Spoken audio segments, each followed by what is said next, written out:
inside the recording studio. I am Jody Whitesides, and with me is Mr. Chris Elstrom. How are you, Chris? I'm doing good, Jody. How are you? I'm doing okay. I am not as bouncy as you are, though, because I don't drink the same substance that you do.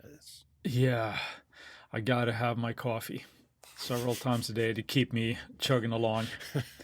Like a train, choo-choo, but it's on a bouncy wheel thing. Yeah, come on, let's go.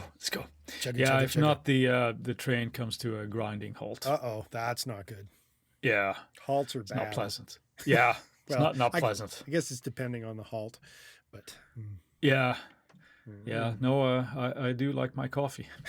Is there any particular, let's take just a quick moment. Any particular flavor that you're like really like, oh my God, this is to die for? As in like specific coffee grounds, or are you talking about flavored coffee? Because I'm one of those, I almost hesitate to call myself a coffee drinker because I usually use a lot of flavoring in it. Coffee mate? Or you go more natural, like sugar. No, so and I just like to have like a little bit of, well, today I have a little bit of like Italian sweet cream, but anything with plenty of sugar, I'm all in. What's that? Now I want to drive a Ferrari. Right? Yeah. Mm-hmm. Yeah. If we want to talk Ferrari, we can talk about... the new driver, Carlos Sainz, for the F1. But no, we're gonna get back into the things about music, right? Yeah. I'm a recent F1 fan convert, so oh boy, I'm excited. Yeah, I did. If you would have told me that a couple of years ago, I was like, yeah, you know what, you're gonna get really into F1. I thought you'd been crazy, but here we are. Yes. So today's episode, we're going to start looking into some of the aspects of the world of chains. And I don't mean the kind that you wear over your neck like The Rock when you're trying to look tough working out. I'm talking about gear that goes from your microphone or whatever instrument it is to your recording system and the stuff that happens in between. And more specifically, today we're going to talk about...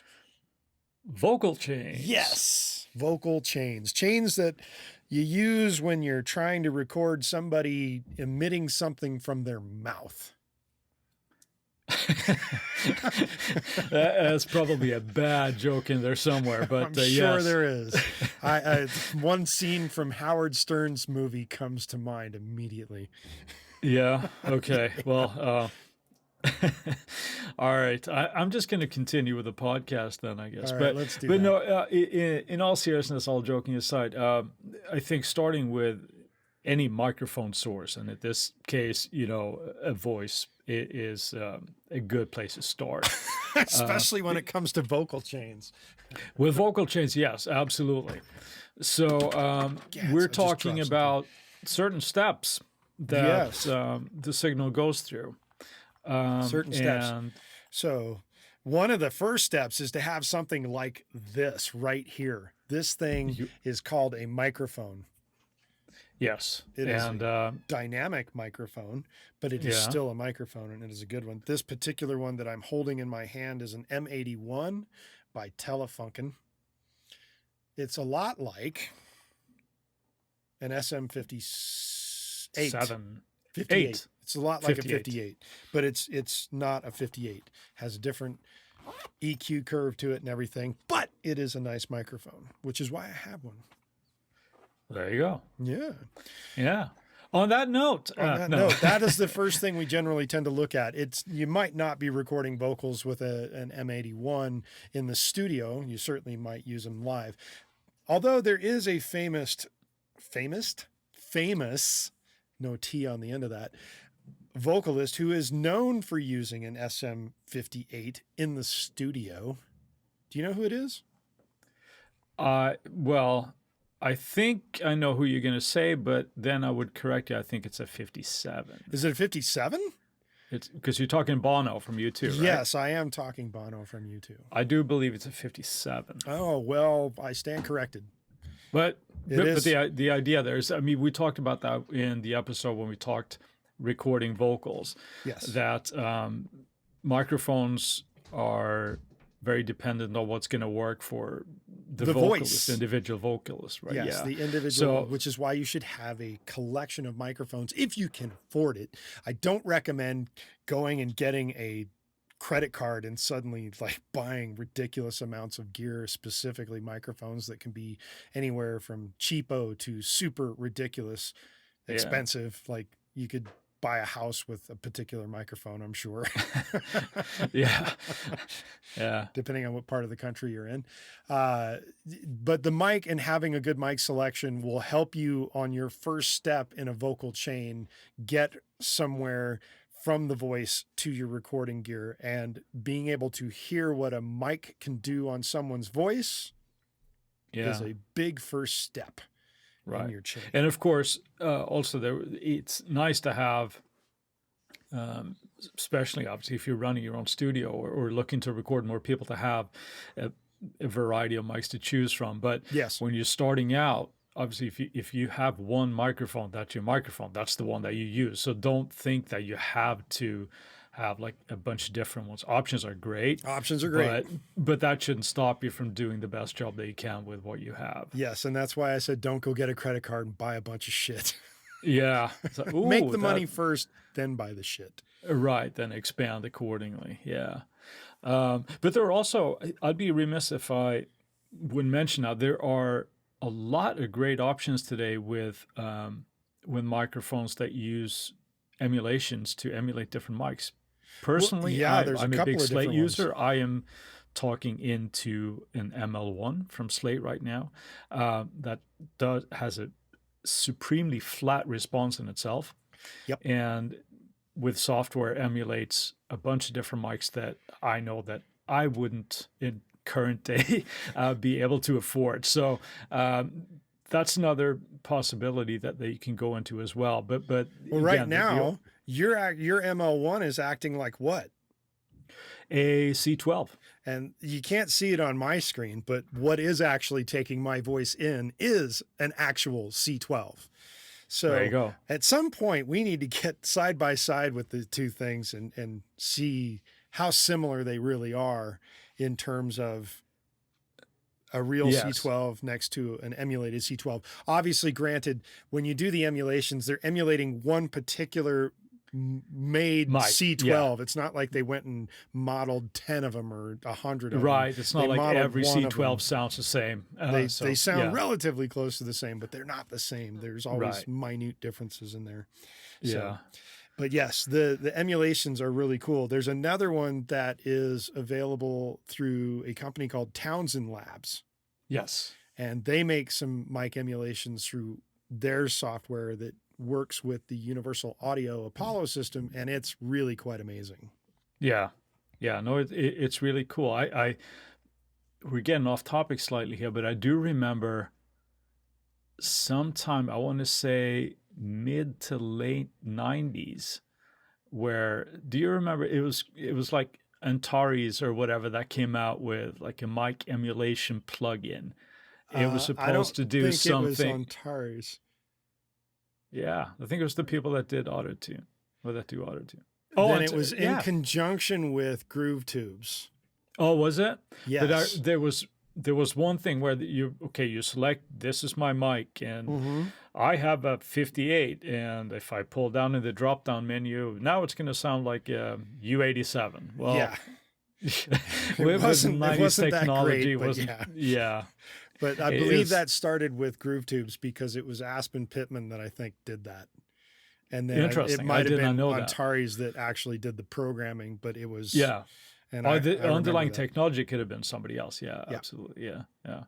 But anyway, that's off topic. So, it's sort of on topic because we're talking about how to get a particular mic sound for somebody's voice so it represents the voice well right from the get-go. Right. So what happens? As a quick A-side, that would be the same whether you're micing up a guitar cabinet or whatever it is that you pick the right mic, and they will affect the sound in a certain way. Off-topic alert. Boop, boop. Yep. Yeah. Let's get back. Let's train back on track. Yes. So getting back on the vocal chain. So after the microphone, what happens then, Jody? Usually in your old school studio, you would go from a mic through a mic cable plugged into a preamp so that you could get the proper gain out of the mic. And what other reason? Well, it colors the sound too, depending on the preamp. I was thinking of if you have, if it's a phantom power type of thing. Oh, yeah, yes. Some mics require power, some do not. Yeah. So if it requires power, your mic is going to get that power from your preamp, generally speaking, or your mic power source. Like the C12 actually has a power source that sends the power, takes the signal, and then sends the signal on down to a preamp.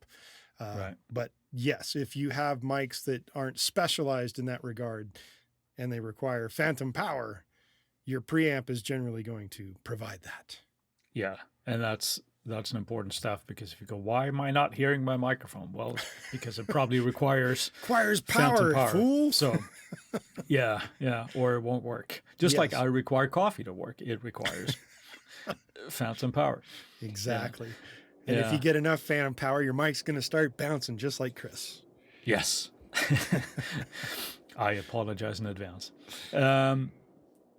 Okay, so we got in there. Then what? So now what kind of power amps or preamps, I should say, not power amps, what kind of preamps could have, like what's a known preamp to you that would be like, yes, that's a quality preamp right there? Well, it would be the Neve, right? No, it's what's that? The 73, 1073. 1073, yeah. There's definitely could that. be. I mean, it could be also just if you're going through a console, if you're just the pre on the console. So, but I guess we're assuming for this podcast that we're not sitting in front of an SSL or a Neve board or anything like that. But let's say that a Neve 1073 or something like that, maybe a Telefunken. Another thing that comes to my mind is the Avalon 737. A lot of people use that. Oh yeah.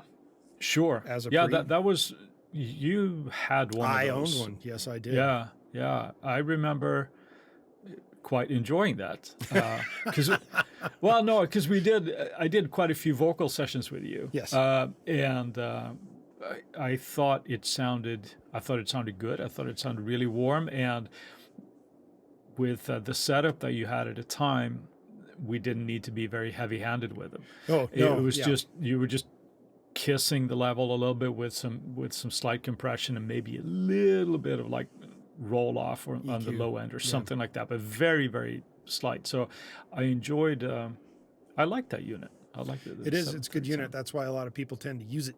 It is a very clean unit. Yeah. And you also have the Groove Tubes Vipre, which is, as far as I know, still the only all-tube balanced mic pre that was ever made. Wow. I don't know if it's the only one ever made, but I think it's, I'm pretty sure it might be the It's a only one good ever unit made. anyway. It is a finicky unit for a lot of people. But it is a very amazing preamp in that it is extremely clean and quiet and can do a ridiculous amount of gain. I think it goes up to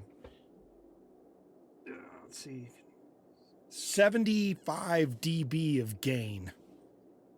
Wow. All tube 75 dB of gain. It's ridiculous. That's girthy. Yes, it's a lot of gain, and it has a variable impedance selection to it as well. So you can use it without the variable impedance, but the variable impedance means that you can change the character of the mic based on the ohms that you are running it at. And it has 4 selections on its impedance selector. When you select the impedance, you have 300, 600, 1200, and 2400. 300 was generally used for old school ribbon mics and that nature. 2400 is most modern mics at this point.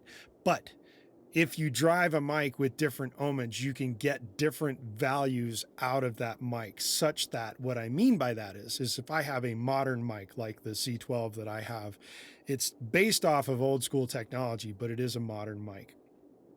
and it should generally run at 1200 ohms. But right now I'm running it at 2400 ohms. I'm running it at 12 right now for the podcast and all the recordings that I do with the podcast, because I'm not sitting right up on the mic. If I ran it at 6, I could step further back. If I ran it at 3, I could step even further back. Because what it's like is that the lower the ohmage, the further the mic appears to kind of reach out into space to actually grab the voice.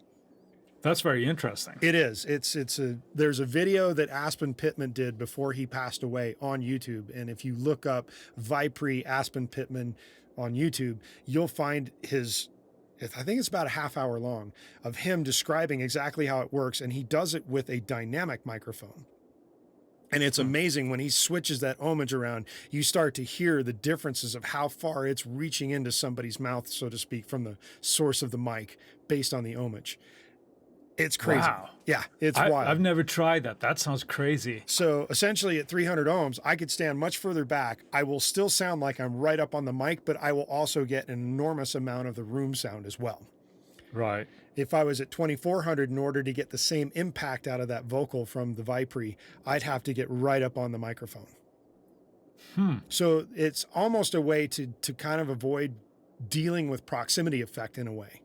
Yeah. So that's a really cool factor to the Vipre, in addition to the fact that it has different rise times for how quick the signal will pass through certain sections of the preamp and whatnot. But it is strictly just a mic pre. It does nothing else. No natural tube compression that happens from just running the tubes, but no specific compressor, no specific EQ, and things of that nature. It's strictly for gain, and it is. You can get a massive amount of gain out of the damn thing. It sounds like, yeah. So I have a question then. Yes. So could you potentially just do that by running it at a higher ohmage to essentially remove room in the recording?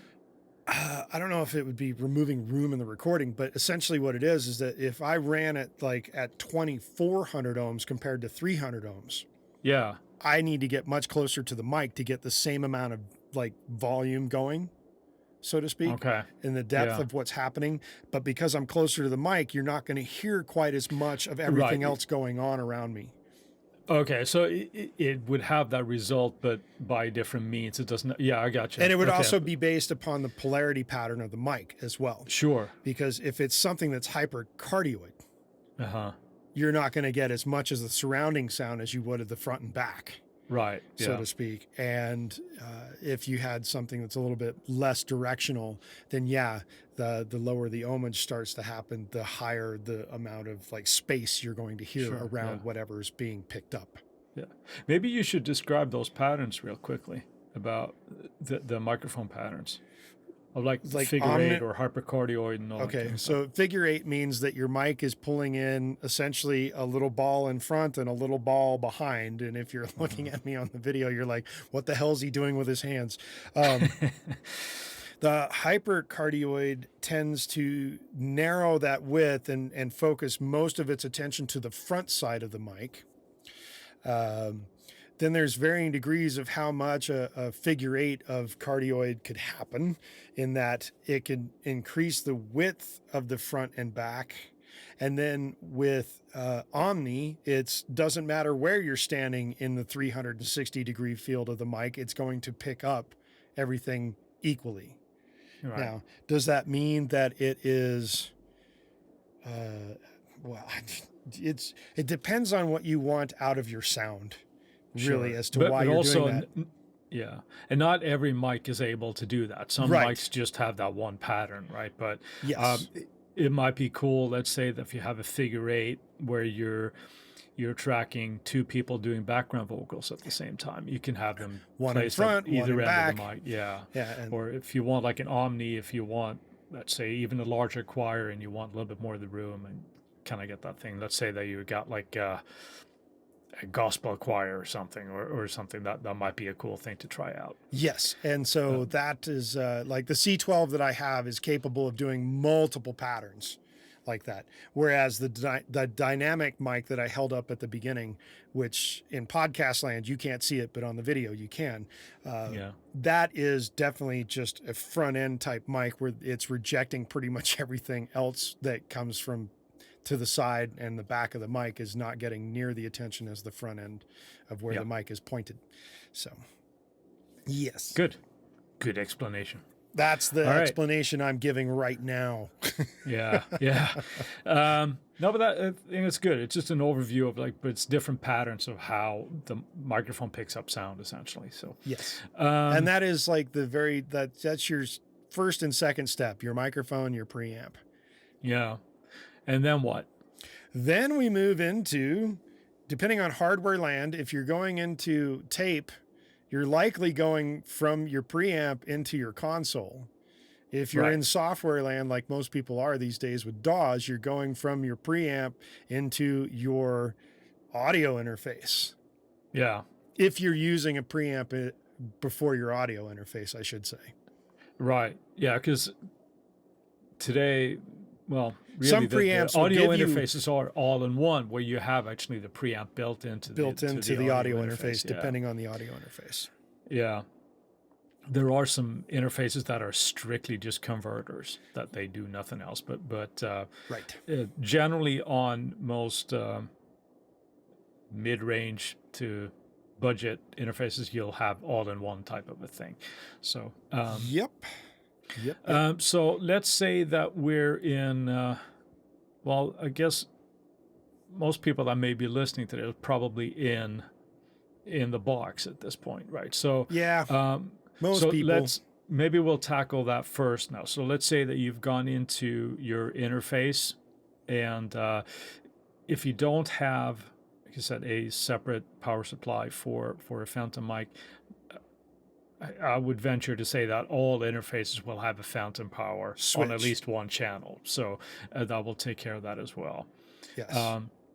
Now, that's something to consider as well. If you say, well, I have this nice rack mount compressor that I like to use before I hit my interface. Well, unless that can transmit the phantom power, you're kind of SOL there. So, well, you could do it. It just might not get you the most ideal sound. Right. Well, but if you know the compressor that you have, the Stanley, won't transmit that phantom power from your interface. Yeah. So, but we're into the interface now, and obviously, I guess I'm assuming that people know how to hook up their interface with their DAW, their recording system. We already talked. That was episode 1, so let's not go there. Yeah. No, I agree. So now we have. So I guess the best way to think about this is maybe we determine that we're going to stand off on the whole concept of just going, we're talking digital. We're not talking hardware at this point. So the concept of having the preamps that we were just talking about may not apply if you're going mic direct to interface. Yes. And it would now apply within the software. Right. Yeah. And we'll take a moment right there to pause and contemplate that. And we're coming back now and saying that if you're going into your interface at this point with your microphone, the first thing you'd want to do is hit it with some sort of preamp if your software has it.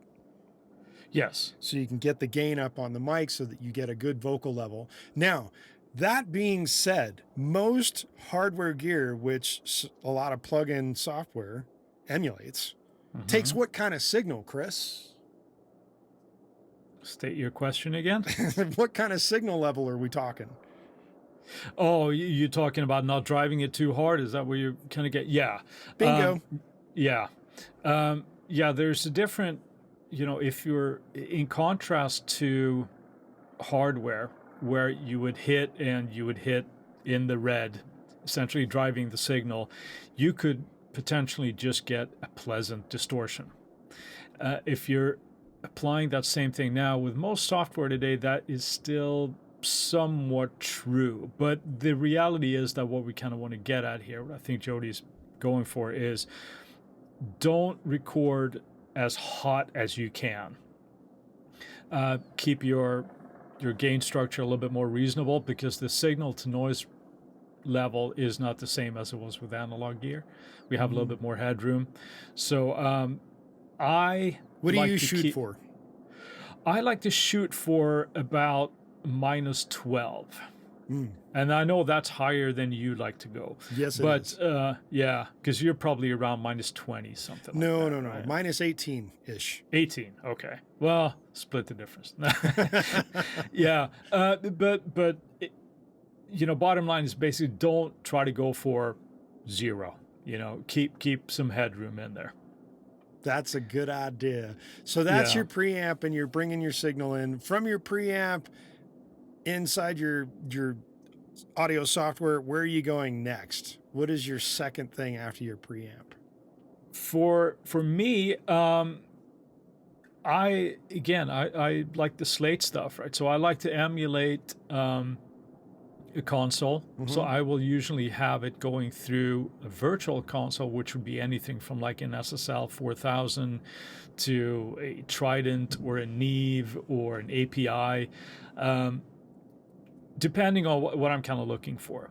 Most of the time, I have it firmly planted on like an SSL 4000, just because I kind of like that. And if I'm trying to something different, I'll experiment with that. But I'm going in through preamp into a console, which I may or may drive a little bit to color it the way I want it.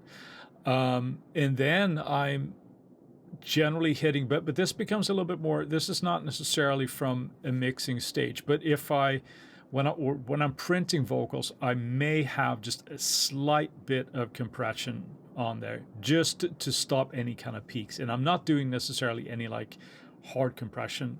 It might be a dB here and there, just to kind of keep the dynamics under control a little bit. Yes. Yeah. And what about you? Before I stumble forward here, but generally speaking, I do the same thing. I pick out the channel strip, the console type emulation, mainly because I'm using the universal audio system, the Apollo system, whereas you're using the Slate. There's a multitude of preamp channel strip console type things that they have, whether it's the Neve 1073, the brand new one that we mentioned a week or two ago. Well, actually, we mentioned it quite a few weeks ago. Just it's flying by, damn it. The 1084, which is the slight update to the 1073. They also have the UA 176 and 175. They have the 610A and the 610B. You have choices from the API system. You have choices from SSL and Helios and various other board inputs and manufacturers. So those things are dependent upon what is my signal going for in the grand scheme of the song. So I choose that particular section for whether or not, well, not even whether or not, it's for the coloration that I want to come out of it in terms of the recording. So every one of these consoles can get you a great sound. Every one of these things that you would run into get you a great sound. It's just, is it the right sound? And that comes from experimenting. So you play around and you try your SM57 mic with a Neve or an SSL or a Helios or what have you. Same thing if you have a C12 or a U47 or a TLM 103, which is another popular vocal mic. What's the Sony? Is it the 580? What, SM7 or? There's an SM7, but there's another Sony. Oh, that's the Shure. I'm sorry, but the 800. The Sony 800 is another popular one. These are all things that you go and you spend some time messing around with, so you get the idea of how is this coloring the mic sound once I've got the mic chosen for the vocalist. Yeah. So that's my first step, is to figure out what vibe do I want that mic to retain or give me once I'm starting to move down my vocal chain. Yeah. And quite often quite often with the vocal, I'm starting with a 1073. That's not 100% of the time, but quite often I find myself starting with a 1073. And based on the C12, which is the most popular choice that I use for a vocal mic at this point, I'm generally not pushing much on the EQ at all. Depending on the vocalist, I might push the low end just a couple of dB. If they've got a dark voice, even with a C12, it generally tends to be very clear and concise. I might push the high end if their voice is overly dark. Yeah. So it's not a lot. And then from there, I just dial in the amount of gain to make sure that I'm getting a good signal to go into my next step, which for me, after the EQ of the input chain, is a compressor or a limiter. Yeah. So, and I kind of use that a little bit loose because limiters, some people don't see the 1176 as a limiter. I do. Right. Yeah. Well, but it depends a little bit on how hard you're running it, though. Because I mean, it can go up to like, you know, if you got like 20 to 1, or if you got like all buttons in, you're squarely rooted in like limiter land type of thing, and then, right? Well, and then there's also the distressor that a lot of people like to use, which is kind of beyond the level of a compressor, but it's very, very flexible. Very flexible. So most often for me, I'm going to be using a variant of the LA2A. Yeah. However, if the vocal is highly dynamic and it needs a little bit more control, roping in, roping in, lassoing, however you want to say it in your Western slang, I would probably choose something along the lines of the distressor or the 1176. Yeah. In that regard, mainly because they do some pretty magical things to vocals at times. Yeah. So yeah.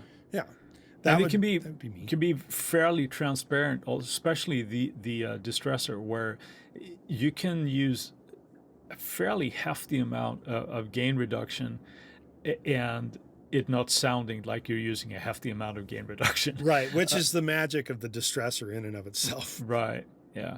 I'd like to backtrack a little bit to what you said about using different console emulations and applying what's best for this particular song that you might be working on. I would also encourage that, you know, it's great to experiment with these and be knowledgeable about them. Like Jody is, I mean, I know Jody very well, and you like to experiment just to kind of see what's happening there.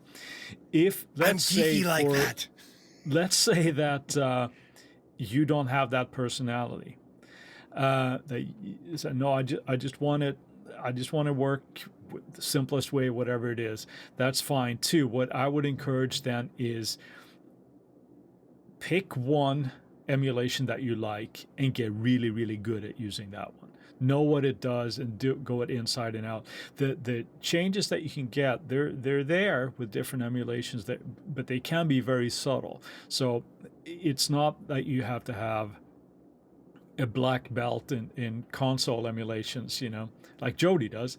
But boy, I'm getting all these weird titles using lately. one because it's. I mean, we know there are people like, you know, before we got into the box where people would be spending their days in front of a Neve console or a Trident or an API or an SSL or something like that. They wouldn't necessarily, that was their tool. They wouldn't necessarily go, well, you know what?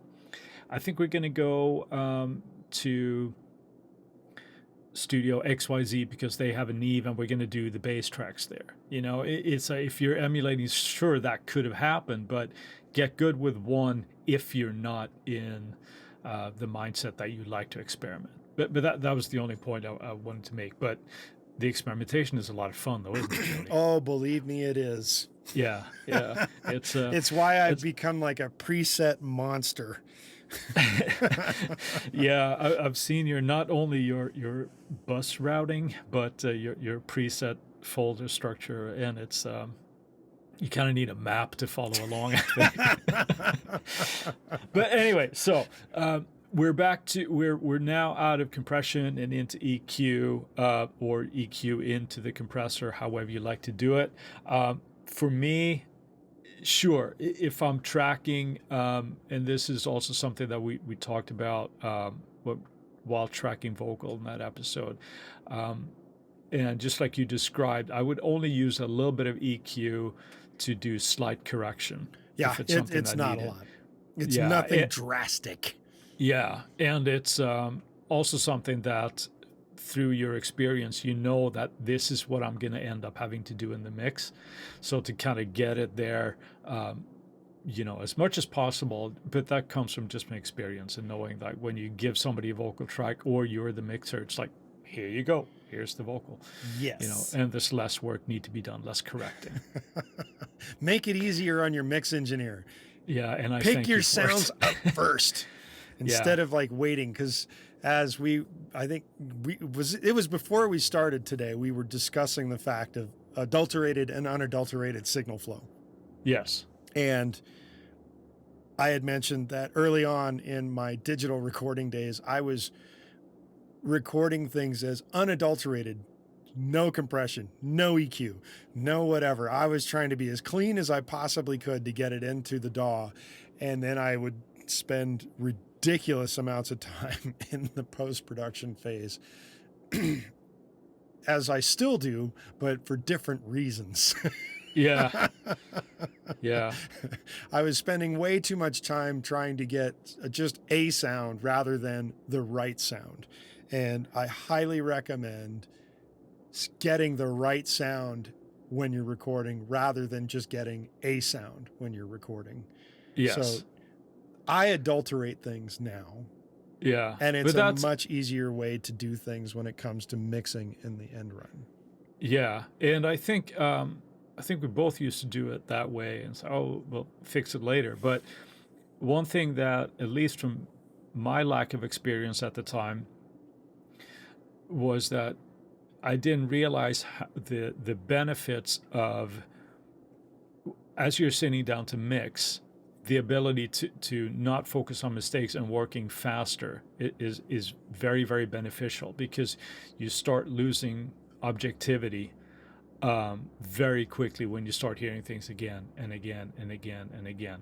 So the better your tracks are by the time of mixing, you will not only mix faster, but I would argue better, because there's I'll agree with that. I think that's true. Yeah. And I think, paying a little bit of attention to your signal chains, and like you said, Jody, getting it as close to where you know you're going to want it at the time of recording is the way to go. Oh, yeah. Yes. Yeah. So, okay. So now we're almost at the end of the chain here, right? As recording. Almost. So almost. We got maybe one more step that you might like to do. Well, and I'm for thinking me, about tape. It is. Yeah. You don't even have to think. You could just say it. Yeah. I am going the old school route. I started on a tape machine. It wasn't a nice giant like Studer or Fostex or Ampex, or it wasn't any of those. I started on a Tascam.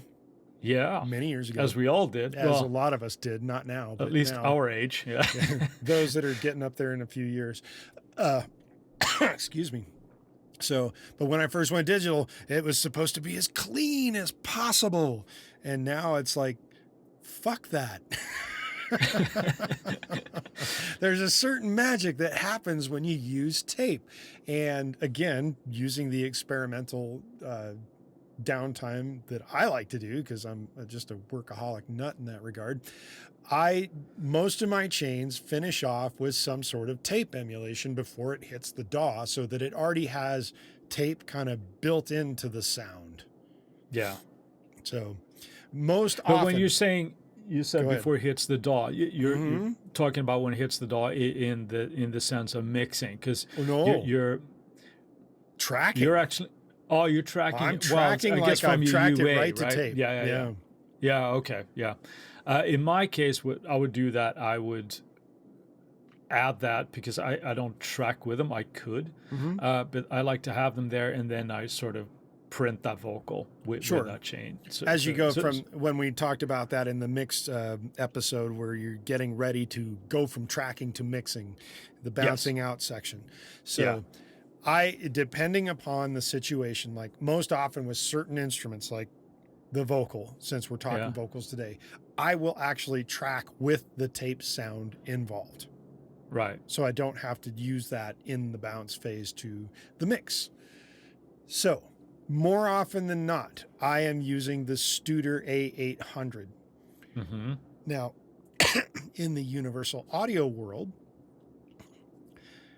they have 4 different tape emulations that you can use: the 250, the uh-huh, 456, the 900, and the GP9.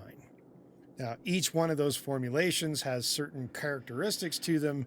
And the cool thing about the UA version of this plugin is that you can run these tapes at different IPS speeds, which yeah, is inches per second of how fast the tape is flying across the head. And you can do things that that tape wasn't capable of in yeah, its heyday, so to speak. right, So you can do things that are a little out of the norm if you really wanted to. And the other thing is that in doing so, you can track with certain tape formulations that will give you a certain characteristic that's almost like an EQ and compression combined, in addition to any EQ, console, and compression you're already doing. sure, So it adds that additional little bit of music magic, recording magic, that yeah, makes your mix stage a lot easier if you already have it in there prior to mix, so to mm-hmm, speak. yeah, So if I talk about a particular vocal chain, and I have one up for a song that is to be released sometime in the not too long distant future, called Aim High. And that was sung through a C12, which was going into the Vipre. From the Vipre, it went into a 1073. And it looks like there was no high-end manipulation. There was probably about a half dB bump around 3.2K.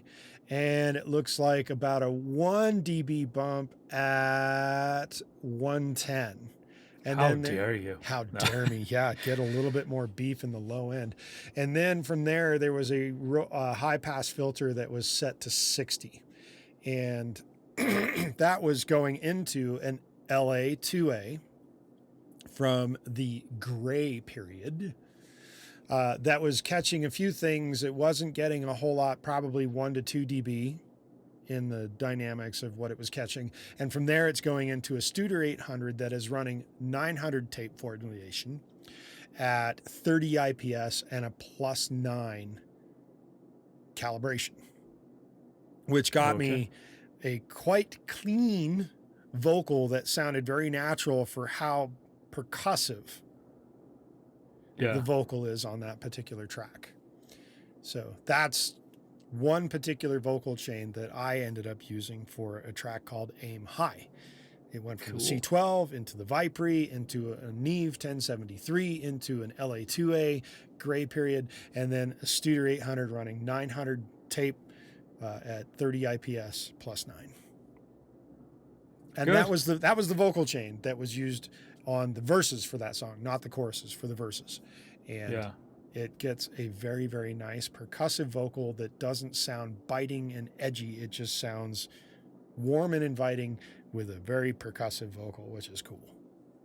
Nice. Yeah. Nice, nice. Yeah. So I think that's a good example of kind of like a vocal chain. And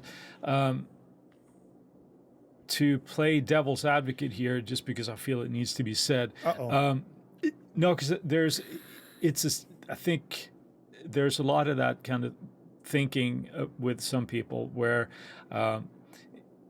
everything has to be tape. It has to be tape. Digital No. sucks. It has to be tape. I know you're not that guy, but for what Jody's describing here is that when you're going to tape, it adds something sonically, not just because it's the magic of tape, but it's adding something like some slight distortion perhaps, or I shouldn't even say distortion. It's adding harmonics, but it's also an EQ curve and some slight compression because of that. So it's a sound that you're going for, and you shouldn't necessarily just slap it on because you think that tape has to be better.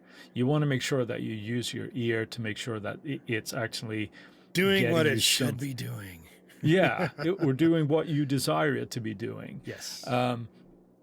So it's not, oh, it has to be tape. You get that. Well, only if it serves your purpose. I tend to do the same thing. I use a Slate VTM, couple different speeds, different IPSs, different biasing, and there's also a functionality that I really enjoy there. And I'm pretty sure that the Studer UA has that as well. Which You is? can act, but it's the ability to remove some of the noise that the tape Yes, it does would. have that ability. However, and I didn't mention this on the vocal Yeah, chain that I was just talking about, yeah. I left the transformer noise on.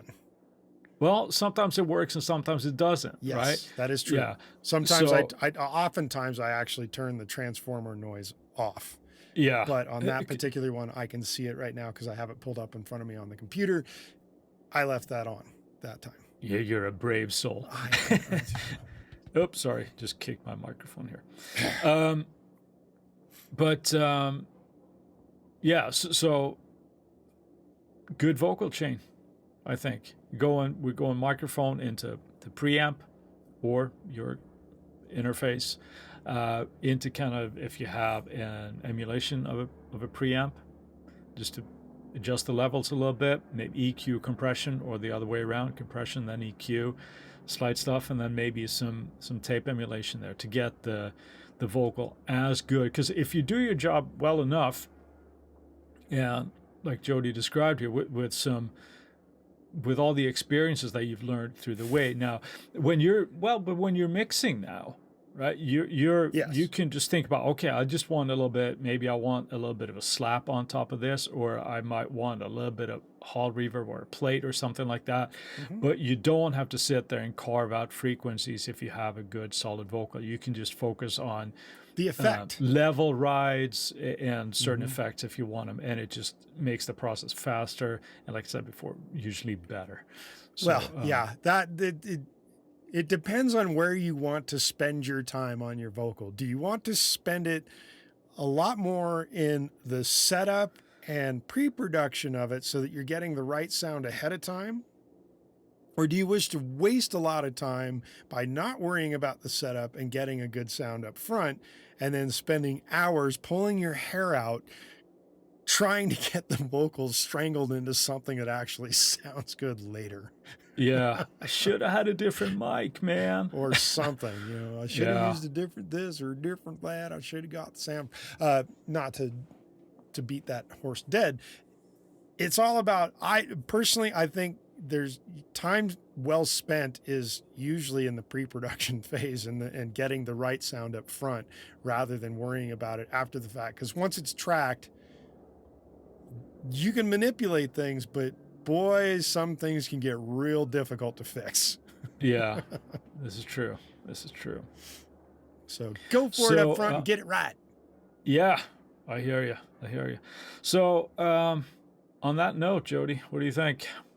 What do I think? Yeah, I think we can maybe put a bow on this one here, huh? Well, we could. I'd like to hear like a Slate setup that you have about a vocal chain. That way we can be a little bit more fair. Okay. So I can do that. describe a vocal chain that you use. I will usually use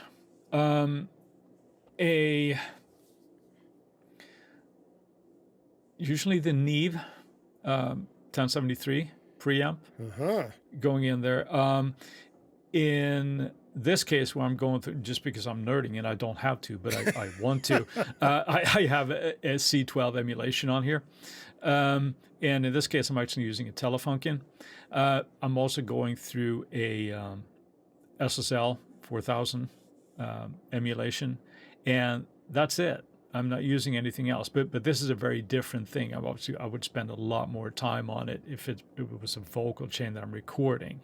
But I would go in my case, right into my Apogee interface and I would use the slate rack, and I would bring up either the Telefunken or the 73, the 1073 Neve pre, go into, and then I would use the mic emulation. So I would go, and this is something that I would obviously choose depending on who the singer is that I'm recording. I'm not a very good vocalist, so I do very, very little of my own vocal recordings.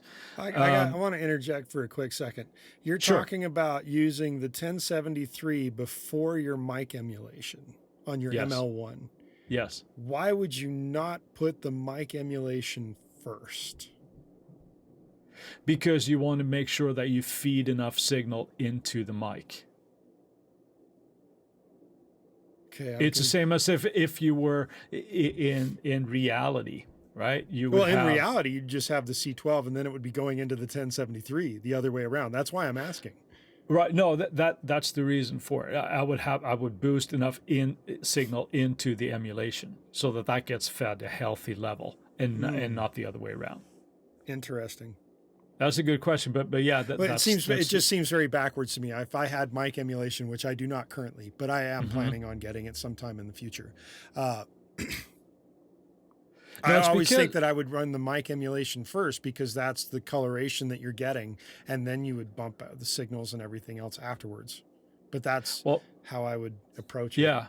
No, that's just the way I tend to run it. Okay. So I was just curious. Yeah. No, it's a very valid point, and you know what? I should probably do an experiment a little bit more with that, and just to see when I get a decent vocalist in here.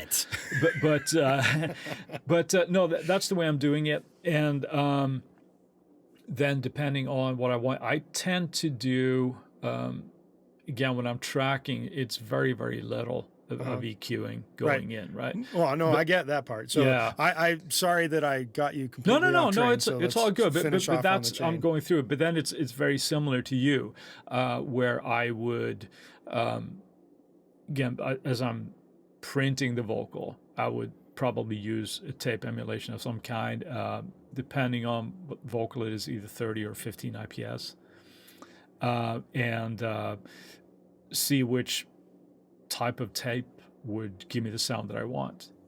So I got a couple of options in there. I don't have them in front of me right now, but I usually just do it by ear.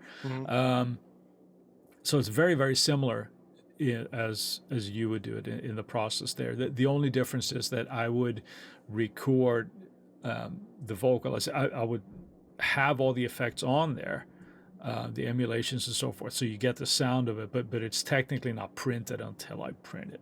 So one benefit of doing that, or of this sort of having the mic emulation, is that you could technically after the fact see which microphone that would be best suited for the voice. Sure. Right.